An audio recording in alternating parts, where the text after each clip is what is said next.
Auzubillahiminash-shaytanir-rajeem. Bismillahir-rahmanir-rahim. Assalamu alaikum and a very warm welcome to everybody who's tuned into PTV Pakistan TV and are actually watching World this morning. Ladies and gentlemen, I happen to be Shahzad Khan. With me, I'm really lucky that I've been joined by my wonderful colleague who happens to be Miss Eesha Rehan. And for each and every one of you, we hope and pray that everybody out there is doing wonderfully well and that you're ready to kickstart your week with us. But first things first, on Pakistan TV, I think it's for the very first time that somebody will be celebrating their birthday. It's my wonderful colleague's birthday today. So I think I'm going to start my day with wishing you a very happy birthday, Eesha. I hope that this year actually brings you quite a lot of success, prosperity, and a husband as well. Thank you so much, Shahzad, for the wonderful wish. Because her marriage is in order. That's why. That's why. Shahzad exposed everything about my life on live TV. Alhamdulillah. But thank you so much for the warm welcome and the warm wishes. And we hope and pray that all of you are feeling and experiencing a very warm morning as well. We've awoken in a very beautiful Islamabad, bright, sunny morning as always. However, let's get into what the show is going to be about. Let's dive into our highlights and let's take a glimpse about what's going to happen today. I wanted to ask you about, whether where are you going to treat the entire team? It's your birthday, whether the cake is in the fridge already, or are we going to have a cup of tea over a piece of cake or something like that? There is cake in order. There's more than cake, okay? There's more pastries as well, and we're going to have a treat soon. And brownies too, right? Yeah. Well, wonderful. So I'm going to have a great day. And for each and every one of you out there, ladies and gentlemen, we hope and pray that, that all of you have a great week ahead and a great day. But to get started, there are a couple of stories that I have brought in, and there are a couple of stories that Eesha brought in. So I think we're going to get started with mine. Definitely. All right, go ahead, would you allow that? Okay, yeah, so ladies and gentlemen, taking a good look at the highlights first up. Obviously, it's going to be the Prime Minister Mohammed Shehbaz Sharif, who is actually visiting New York or leading the delegate for the United Nations General Assembly's 80th session. And the Prime Minister is accompanied by the Deputy Prime Minister and Foreign Minister, federal ministers and senior officials. Not just that, obviously, in addition to this, the UK, Canada, Australia and Portugal formally recognized Palestinian statehood after Britain said on Sunday it was recognizing a Palestinian state after Israel failed to meet conditions, including ceasefire in the nearly 2-year-old Gaza war. All right, thank you so much for highlighting all of that, Shehzad. We hope that the UNGA session actually brings about change rather than just discussion and words. However, speaking about a next issue that is unfolding in the global turmoil is that nearly after 2 decades of war in Afghanistan and after a very chaotic withdrawal from Afghanistan, US President Donald Trump is eyeing the Bagram base once again. However, the Taliban have made their position very crystal clear that no foreign military presence will be tolerated, and they have flatly rejected the idea. However, President Donald Trump, in a vague threat, stated that bad things are going to happen if Kabul doesn't hand the base back. So the question remains, why does Washington want it back right now, and what does this mean for the region? Exactly, and I think that it will certainly have its impact on the geopolitics of the region. Now, imagine that earlier it was Pakistan, signing a defense agreement with the Saudi Kingdom. Not just that, unfortunately, there was an attack by Israel in Doha, Qatar, and then, for the UK and the Canada and Portugal to come up and say that, that we recognize the state of Palestine is something which will now have newer impacts. And for people of Gaza, I think what really matters is that aid actually reaches the two-state theory.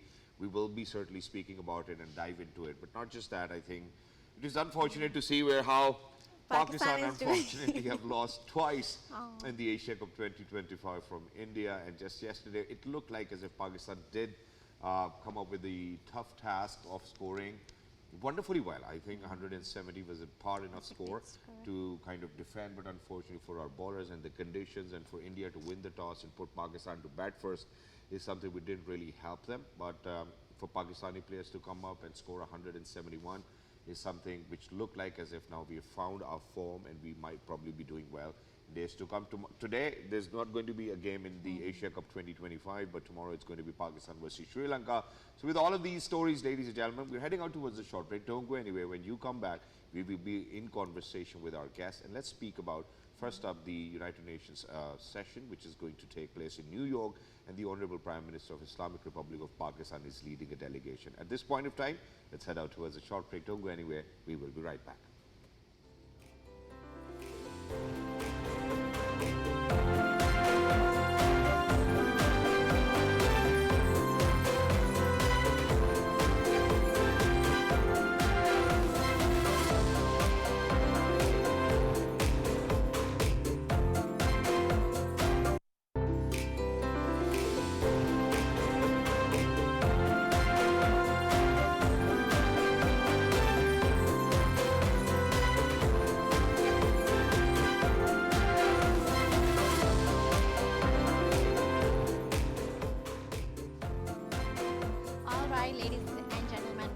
back. We hope that you stay tuned to stay informed. And speaking of our first segment, we're going to discuss how Prime Minister Shehbaz Sharif is going to attend the United Nations General Assembly session. And this is of integral use because a lot of key points are going to be discussed, from the Kashmir issue to the Gaza issue to climate change and Islamophobia. And to see how this conversation is going to unfold, we have with us a guest. He happens to be Ambassador Jauhar Saleem, who is the former Foreign Secretary of Pakistan. Thank you so much for joining us, Mr. Jauhar Saleem. Thank you. Good morning. Good morning. Jauhar Sahab, thank you so much for your time. It's wonderful to have you. Thank you so much for taking our time. I'm just going to request my audio guy over here if he can turn on the speaker, unfortunately. But yes, Jauhar Sahab, now to get started, I think what we really need to kind of ask about, first things first, is the how the delegation is being led by the Honorable Prime Minister of Islamic Republic of Pakistan. He will be addressing at the United Nations General Assembly in New York in the 80th session. How do you think, how important will be his address today, where we do know how in the sideline there's the UK, Canada, Australia and Portugal actually formally recognizing Palestine's statehood? This is the annual session. It's an important occasion when all the world leaders get together for this UNGA session. And we have to recall that right now, Pakistan is not just present, of course, in the UNGA, but also in the UNSC, United Nations Security Council, as a non-permanent member. Now, this session takes place in the backdrop of some momentous developments. On the one hand, the Gaza conflict continues, and the carnage and massacre that's going on there, the famine conditions, which has been ruled as sort of genocide-like conditions by the United Nations officials as well. They are continuing. On the other hand, Ukraine war is continuing as well. Then there was this attack by Israel on Khatak. In fact, Israel has attacked about 7 countries in a very short time. Then we see this development of Pakistan, Saudi Arabia defense agreement, strategic mutual defense agreement, which is the highest form of defense cooperation between 2 fraternal countries. So amidst all these very significant developments, the Prime Minister would be, of course, presenting Pakistan's perspective. And when the Prime Minister does that, it's very it's a tradition that the dispute of Jammu and Kashmir, that is forcefully recalled and reiterated every year. It's very important because, this has been long in the UN agenda, this item, but it remains unresolved. All the decades have passed. But it's important that Pakistan continues to present its perspective of that. And given the fact that there was this conflict between Pakistan and India just a few months back, in which Pakistan proved its mettle, in fact, the befitting and adequate response that Pakistan gave to India's aggression was recognized by the whole world. And in fact, after that, the battle of narratives that took place, whereby India has always tried to malign Pakistan using those false accusations. On the other hand, Pakistan presented a very balanced viewpoint. Pakistan presented facts which were appreciated by the whole world. And we've seen that Pakistan's profile, international profile, has really risen in the recent months and years. And Jauhar Sahab, in addition to this, thank you so much for painting a picture for all of our viewers who are out there. But very quickly, before we actually move on towards UK, Canada, Australia and Portugal, and speaking of the Honorable Prime Minister, Mohammad Shehbaz Sharif Sahab, how he's leading a delegation for the United Nations General Assembly's 80th session, the Prime Minister actually calls for dialogue and peaceful regional cooperation, because he once again offers talks to India, saying that Pakistan seeks peace, stability and development in this region. How do you see that? I mean, in recent times, unfortunately, where we speak about soft diplomacy, we do know for a fact what has been happening within Asia Cup 2025, where how it's unfortunate, but certainly, Surya Kumar Yadav, the skipper of the Indian cricket team, might be instructed by the Indian government not to shake hands or whatnot. How do you think that this really do you think that the world will admire the initiative of the Honorable Prime Minister, Mohammad Shehbaz Sharif, that, hey, you know what, we are out there, we would want stability in the region, we would want peace. How do you see this move? Well, first of all, Pakistan has been always acting very responsibly. In contrast, India is very hubristic and very sort of, like unreasonable attitude has been noted very much, particularly in the recent months during and in the wake of the conflict that took place between Pakistan and India. India, you would recall the very sort of, like irresponsible statement by Indian Foreign Minister, who they call the External Affairs Ministers, Jaishankar, some time ago, where he said the era of uninterrupted dialogue is over. Now, the world noted that, and India's attitude, the hostile attitude, a very hubristic attitude, a very condescending attitude. It's not just sort of, sort of projected towards Pakistan. It's for other countries in the region as well, whether it's Sri Lanka, whether it's Bangladesh, whether it's Nepal, whether it's Maldives. And that is why India does not enjoy good relations with any of the countries in the region. And right now we see that India is having some problems in its relations with the US as well, because of the same responsible attitude. And in many other countries as well, because this policy that it had been undertaking, the so-called policy of strategic autonomy, which is actually a policy of hypocrisy and duplicitousness, whereby India is sort of, on the one hand, it's running with the hare, and on the other hand, hunting with the hounds, trying to sort of, get benefits from China, Russia, America, Iran, all the countries, and pitting them while sort of, while assuring each of them that India is sort of loyal to them. But this policy has been exposed now. President Trump has sort of as they say, he's taken it to the cleaners. He's been very vocal, very candid in his criticism of India. And so is the case with some other countries which have also sort of, now seen what India has. All right. Thank you so much for highlighting all those integral points for all of us to view.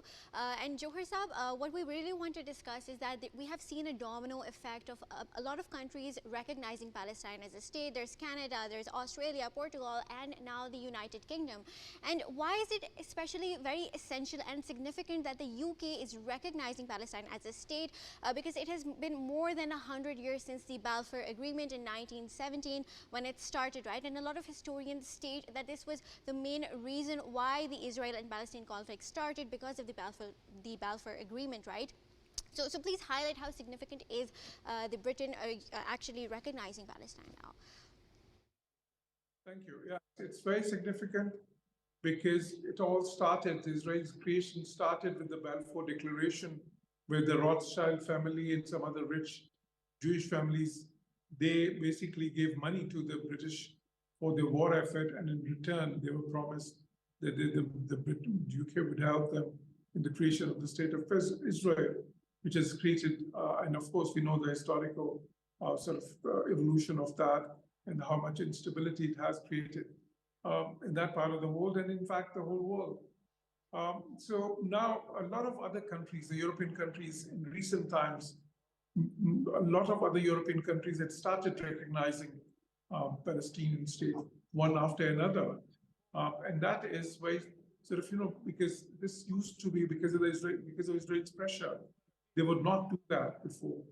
They had refrained from doing that, although dozens and dozens of other countries had recognized Palestine. But now we saw that sort of after some very important EU countries recognized Palestine, I think there was a great pressure on UK, Australia, Canada to do so as well, which finally they have done. And these are very major countries. These are the countries which have always been backing Israel sort of, to the maximum. And they are recognizing Palestinian state against the wishes of Netanyahu, against the professed policy of Israel. Suggests that sort of, Israel has run out of friends now in terms of sort of, okay, some of these countries, they still don't have a choice. They still have to sort of, back Israel on certain issues. But that is out of sort of necessity, out of their sort of, not out of choice. But what we see now. This is where it gets tricky. Joseph, really sorry for barging in, but this is really where it gets tricky. Now imagine that, that London step aligns it with more than 140 other nations. But don't you think that it will actually irk both sides? May it be Israel and certainly their main ally, United States of America, and it comes in, this statement actually comes in at a very crucial time when the United States President Donald Trump was in the United Kingdom, and as soon as he left, this is actually what happens right behind them. So, and imagine that Britain itself was actually a country which actually helped develop Israel right after post-World War II. No, that's so true. Because President Trump, as you rightly pointed out, was just on an official trip to the UK, and just in the wake of that, the statement having come, because they must have discussed, of course, and President Trump would have, I'm sure, would have tried to prevail upon them not to do so, but still, all these countries have done so against the Israeli wishes and against the US wishes as well. So that is very significant, I think, and that really speaks for the world opinion as sort of as it is right now. All right. And not just this, we've seen, unfortunately, it's so heartbreaking how just since 2023, 65,000 Palestinians, more than 65,000 Palestinians have been killed. Do you think these figures and also the recognition of all the states recognizing Palestine as a country are now going to bring together to bring about some decisive action regarding this issue? Or probably a ceasefire. Probably a ceasefire regarding, rather than just talking about it. Do you think we will see any decisive action and ceasefires taking place? See, on that, I've been sort of, I think since the last 1 year, even perhaps longer, I've been saying that, despite all that we see happening within the United Nations General Assembly, within the United Nations Security Councils, where resolutions have been passed against Israel, within the ICJ, the International Court of Justice, and ICC, and despite statements from sort of literally every country in the world against Israel's atrocities there, and despite the fact that the millions of people all over the world have participated in protests against Israeli government's policy in this regard, and those protests, by the way, are taking place within Israel itself. But despite all that, I felt that the ceasefire could only take place if the negotiations between Israel and Hamas succeed, which are taking place under the US auspices.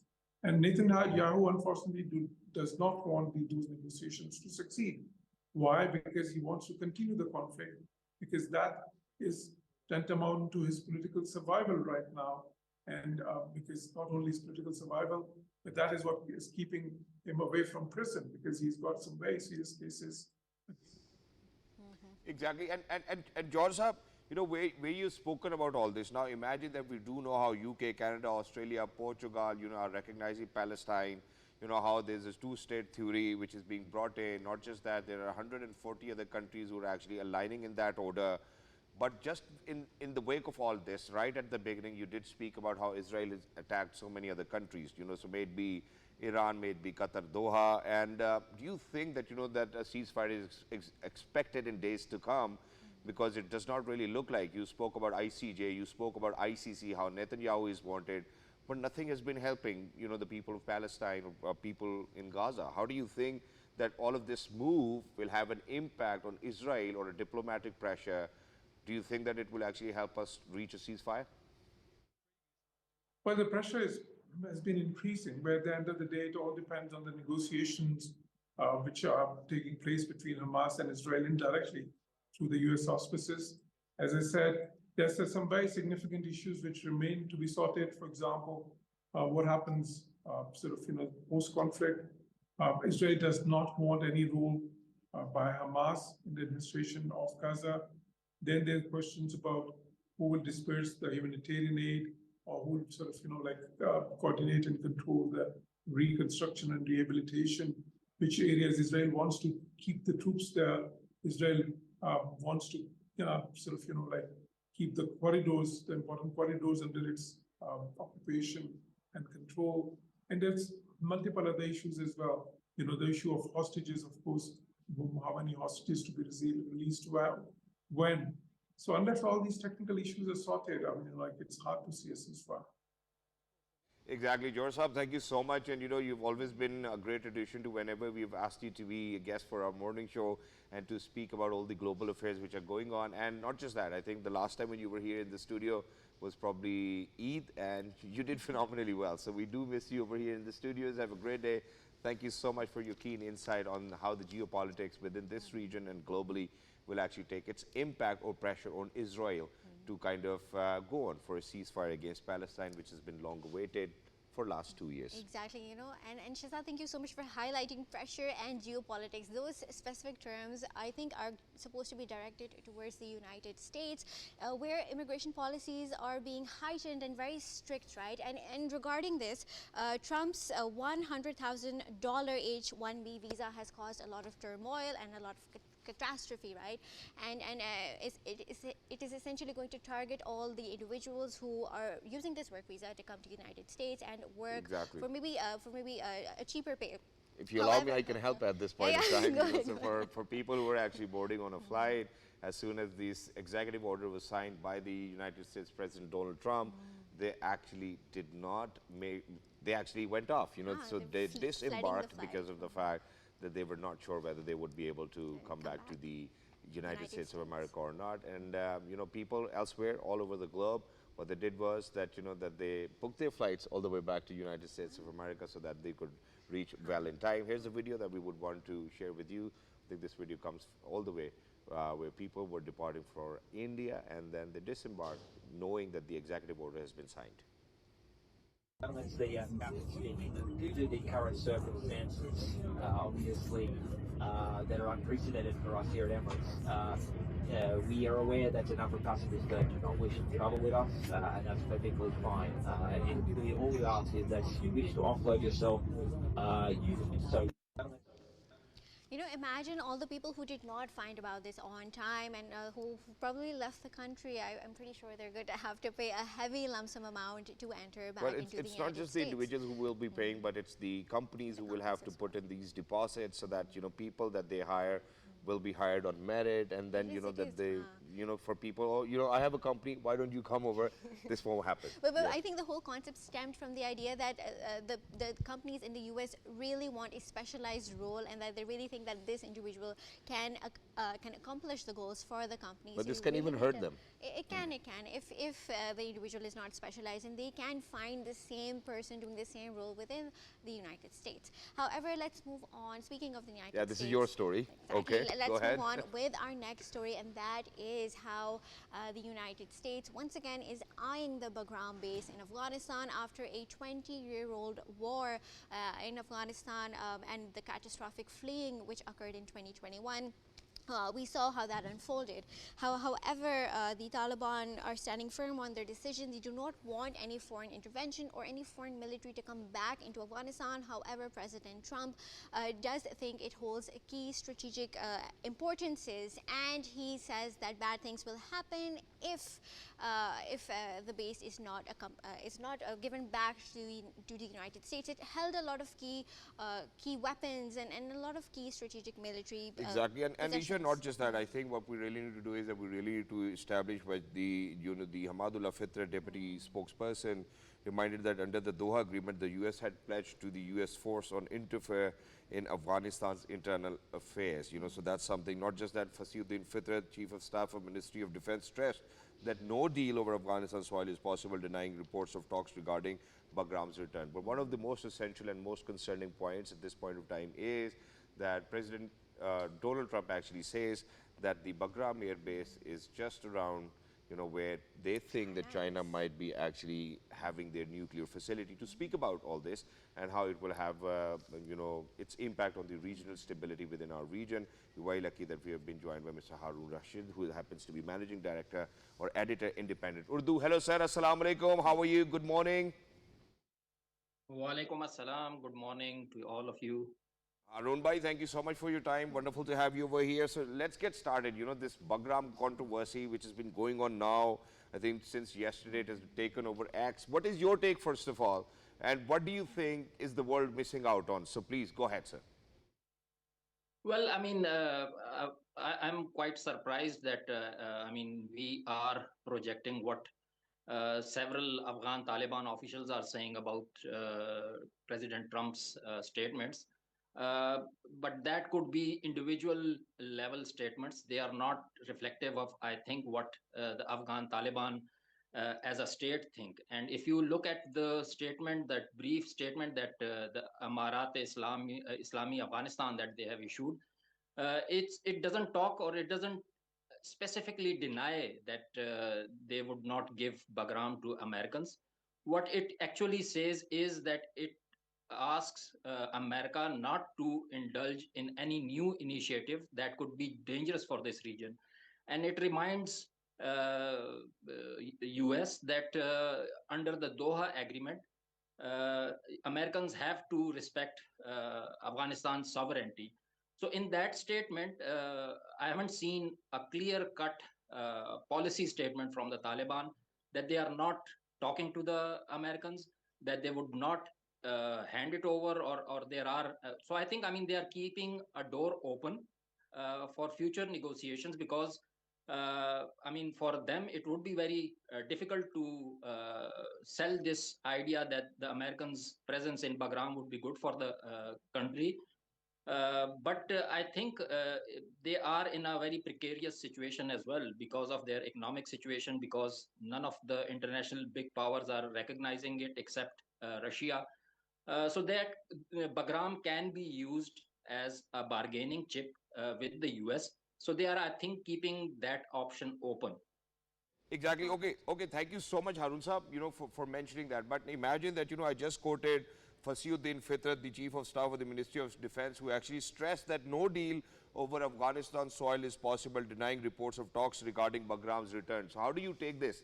Where Fasiyuddin Fitrat, the Chief of Staff of the Ministry of Defense actually says that there won't be any deal. And then not just that, I think on the other hand, where the President Donald Trump has mentioned that if they do not hand over the Bagram airbase, there will be things which won't be great for Afghanistan, and those things will happen. So how do you see both? Because it does not look like as if there's a conversation going on, or if there's a door open, because then the United States President Donald Trump wouldn't have threatened. Yeah, no, I mean, that can be a pressure tactic that the US president is very good at using against all. We have seen him against Putin as well, and against on international tariffs. He has used this pressure tactic a lot. So he's good at that. As far as the official statements are concerned, I've seen Zabiullah Mujahid, who is the, proper central spokesman for the Islamic Emirate. And he has retweeted the same statement that I've explained a bit earlier. He hasn't stated anything in black and white. And as far as Fitrat is concerned, I mean, we are seeing a lot of statements from officials, as I said, in their personal capacity, that not a single inch of Afghanistan land would be handed over to anyone, or things like that. And several pro-Taliban social media platforms are propagating the same narrative that we see on the social media.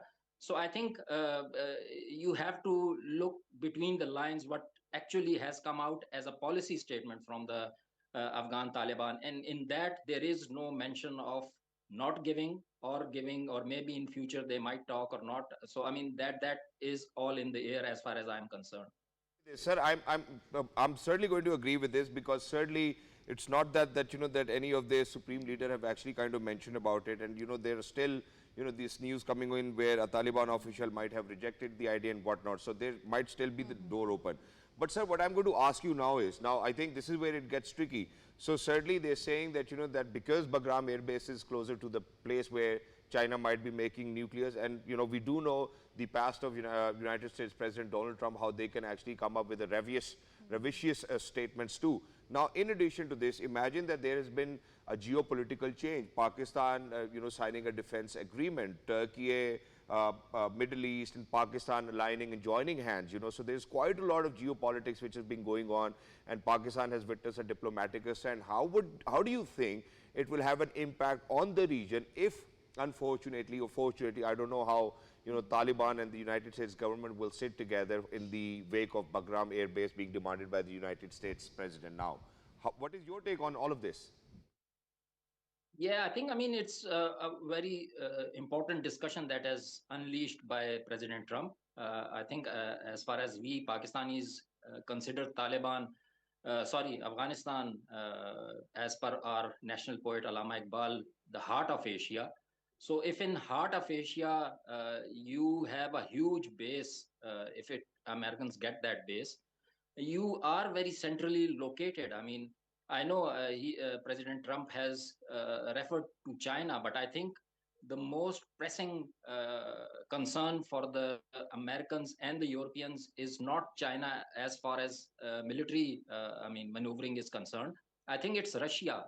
And over the last several days, we have seen that Russia has uh, made adventures into Poland. It has gone into Estonia. It has, so it is showing signs of expansionism that could be a big concern for America and the Europeans. So I think for that, it's quite strategically located.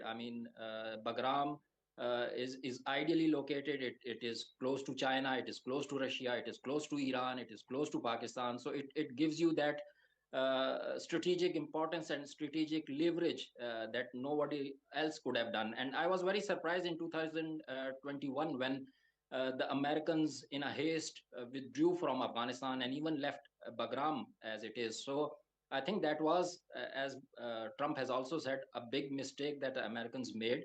Under the agreement, they should have asked the Taliban that they should be allowed to stay in Bagram for a long time. Now they have realized that that was a mistake, so they want to now undo that. So let's see.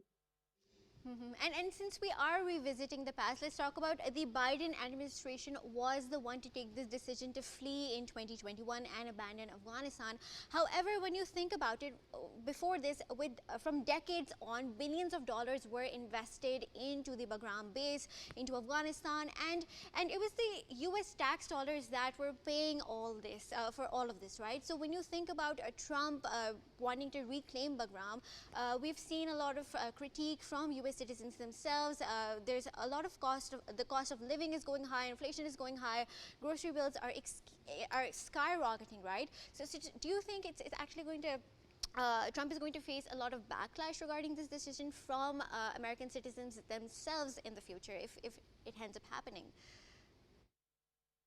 Yeah, well, I haven't seen much of a discussion around this issue in the US at the moment. I think most of the media is more concerned about many other issues that are taking place, unfolding, like the recognition of Palestine by several European states and things like that.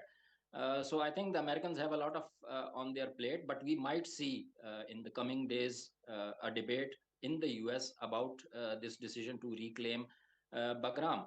And one of the reasons that I think it was left in 2021 was the economic reasons, that they wanted to cut down on their military expenses.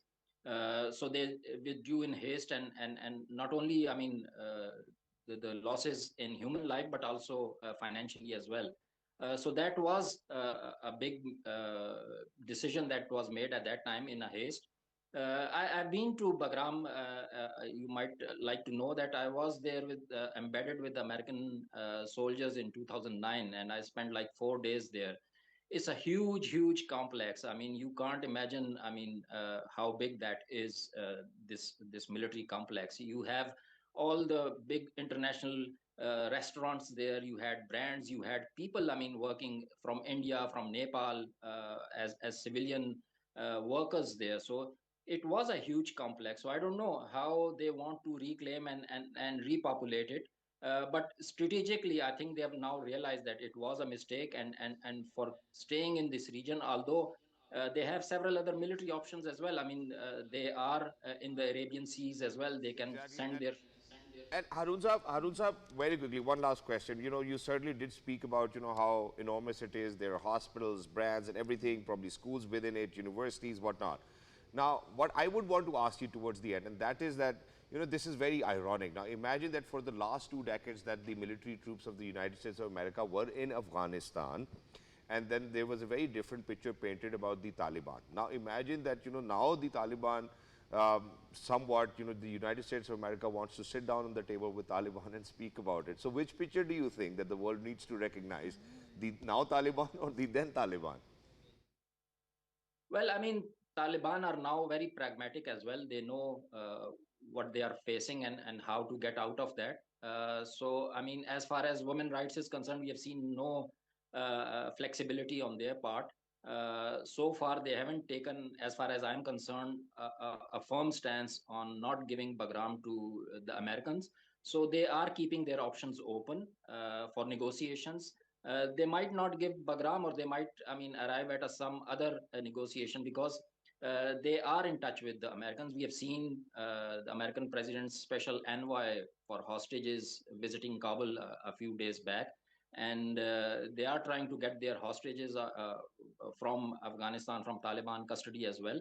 So negotiations are going on. The contact is there. How, I mean, why, I mean, Trump made it public now is, I think, for the reason to put more pressure on the Taliban. So let's see how the Taliban would deal with this pressure. Exactly. Thank you so much for wrapping it up so beautifully well for our viewers who are out there, and for a better understanding of for them. Thank you so much, Haroon Saab, for being with us. He's the managing editor, Independent Urdu.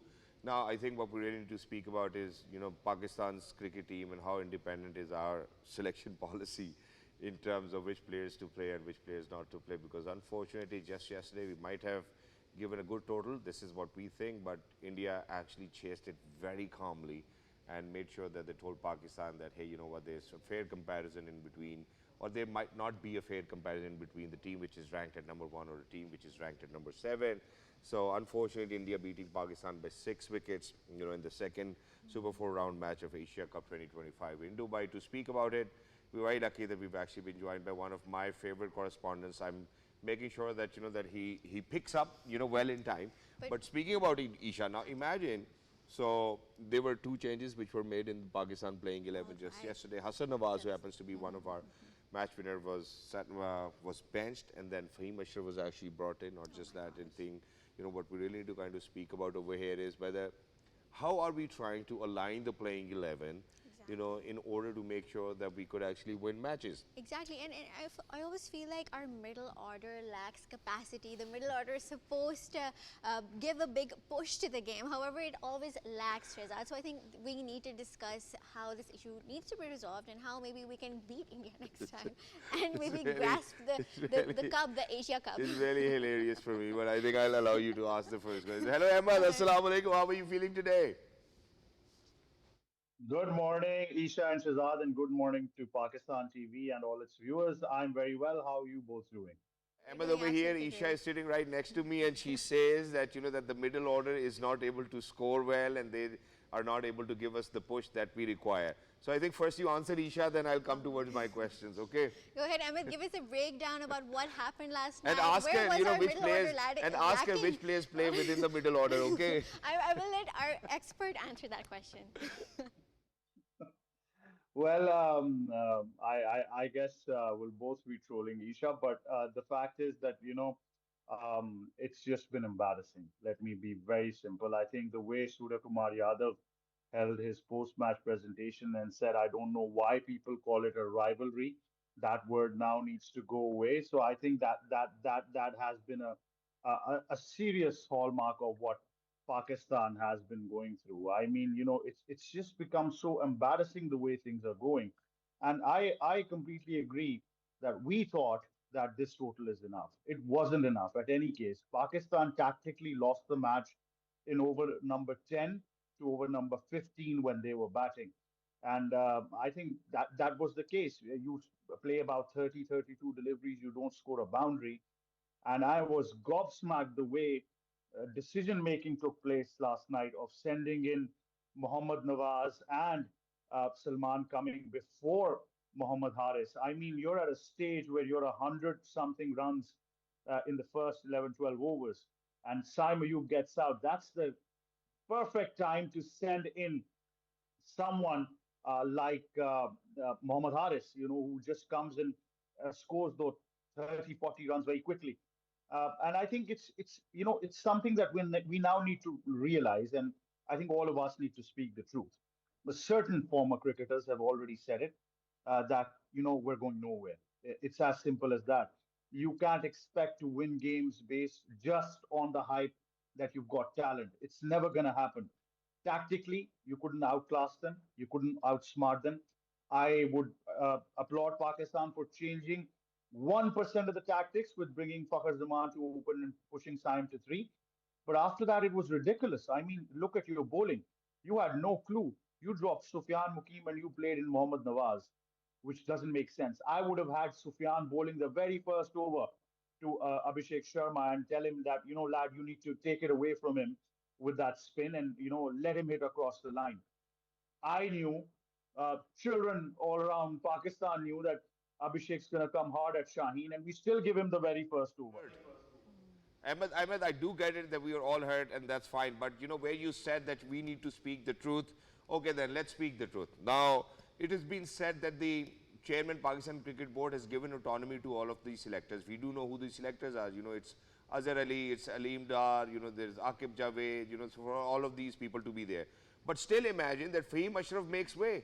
I mean, how do you say that in place of Hassan Nawaz we get we get Hussain Talat and Fahim Ashraf coming in the team where they have not performed in recent times. I mean, at least we should have been true to our combination. So Hassan Nawaz sits down, a person whom you have been fluctuating from number 3, number 4 to number 6 to number 7, and then all of a sudden there's Hussain Talat that he will be doing it for us, in a very important game in the Super 4. So if we are to speak the truth, how do you think Fahim Ashraf makes space for himself in the playing 11? Do you agree with this? He doesn't. I don't know why we've decided that we're going to be fine with amateur players. I mean, we keep on doing the same rant over and over again, and it's the complete selection policy. I would never bench two players at this stage. One of them is Wasim Jr., the other is Sufyan Mukim, and then of course Hassan Nawaz.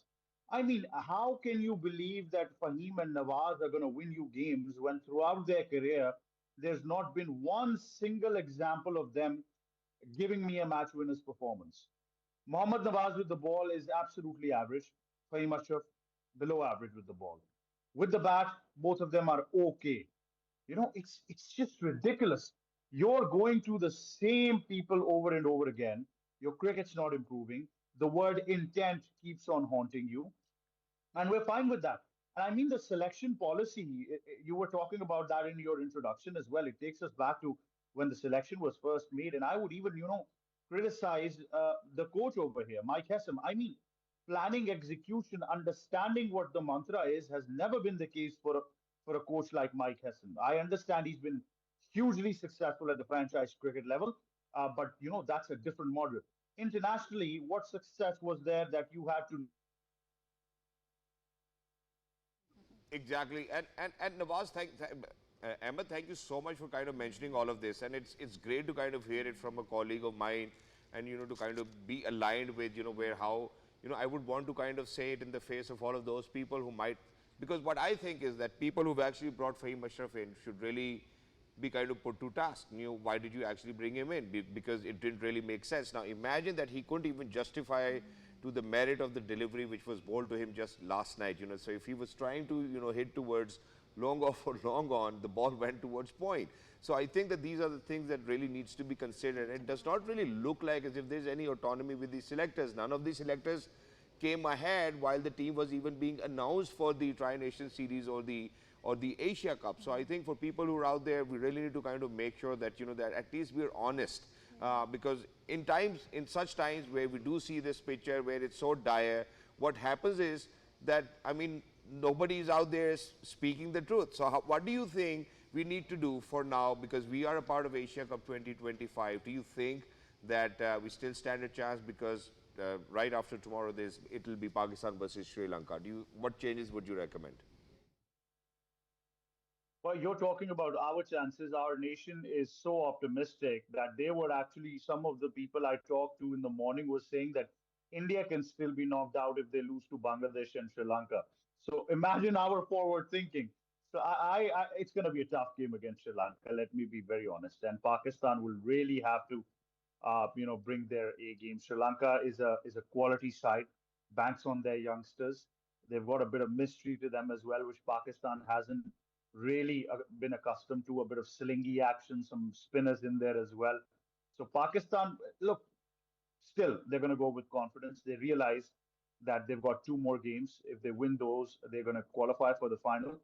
But something that might be a bit off topic, but collectively, I want Pakistan TV to, publicize what I'm going to say now. And it's a very harsh reality. And I think, Definitely, Ahmed. All right, all right. Exactly. I think we've lost your word somewhere in the middle, Ahmed, so I'm not sure whether we have publicized what you were about to say. But thank you so much, Ahmed, for being with us. Lovely to be in conversation with you. I think people do understand what you were trying to say. But for everybody who's out there who've been saying that, that India is the #1 team and Pakistan ranks on number 7. Now imagine India became the #1 team when there was Rohit Sharma, when there was Virat Kohli, when there was Jadeja. But now there's no Rohit Sharma, now there's no Virat Kohli, now there's no Jadeja, there's new people, Abhishek Sharma, there's Sanju Samson, there is Shivam Dube. And all of these people to come in, I think Pakistan really needs to kind of make sure that they play the modern day cricket. And the modern day cricket is played with intent, stroke making. There needs to be, when they bring in their spinners, to restrict for you to kind of score, I think what you really need to do is go for sweeps, reverse sweeps, lap shots and whatnot. I think Pakistan cricket team, unfortunately, have not been really successful with the way that they have been playing. But very quickly, I think we had some interesting visuals to play. I don't know if my producer agrees with it or not. But I think for people who are out there, ladies and gentlemen, all we need to do in life is to make sure that we're at least honest with our jobs.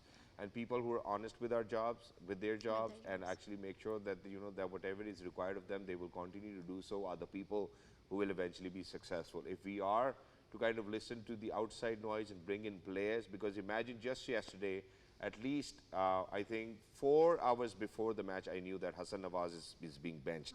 I think this is something which is ironic, and the Pakistan cricket team and their administration really needs to look into it. But for each and every one of you who are out there, please do not take it to your head. It's just a game.